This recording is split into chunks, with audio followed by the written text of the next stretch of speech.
একদিন হলুদ পোস্টকার্ডে একজনকে পলাশ ফুল দিয়েছিলাম। সে ফিরতি চিঠিতে লিখেছিল, ফুলগুলো আমার, কাউকে দিও না। দিইনি। পুরনো সংস্কৃত বইয়ের পাতার ভাঁজে পলাশের পাপড়ি রেখে দিয়েছিলাম। কেন জানি না আমার মনে হয়েছিল সংস্কৃত বইয়ে পলাশকে মানাই ভালো। আমি লিখেছিলাম, আমি তোমার গালে পলাশের পাপড়ি ঘষে দেব।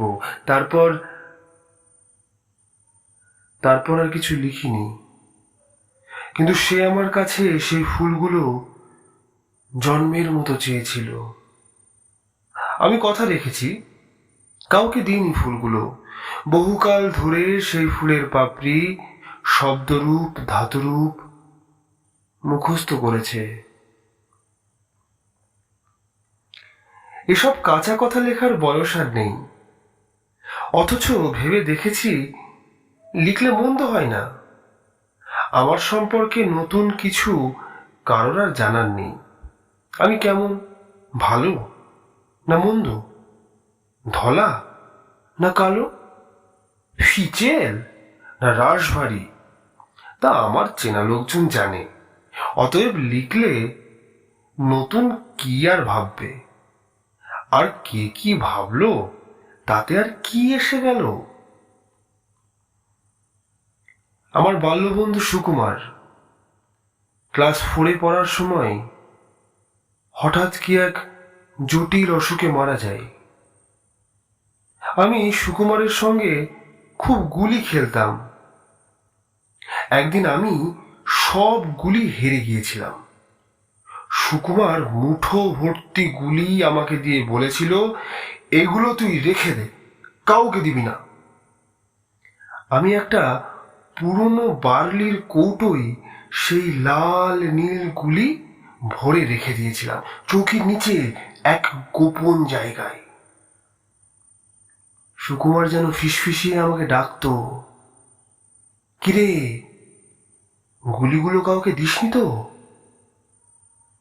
না রে সুকুমার, কাউকে দিইনি। তবে সেই আশ্চর্য গুলি কবে কোথায় হারিয়ে গেল আমি বুঝতে পারিনি। বিশ্বাস কর সুকুমার, ওগুলো ঠিক গুলি ছিল না। মাঝে মাঝে কেমন যেন কাগজের উড়োজাহাজ হয়ে যেত, তারপর চৌকির নিচ থেকে বেরিয়ে উড়ে বেড়াতো। একদিন ভাটফুলের জঙ্গলে আটকে পড়তে দেখেছি সেই উড়োজাহাজকে। আমাদের স্কুলের পিছনেই ছিল জঙ্গল। বসন্তে ভাটফুল ছেয়ে থাকতো, আর কিছু রঙিন ফুল ছিল।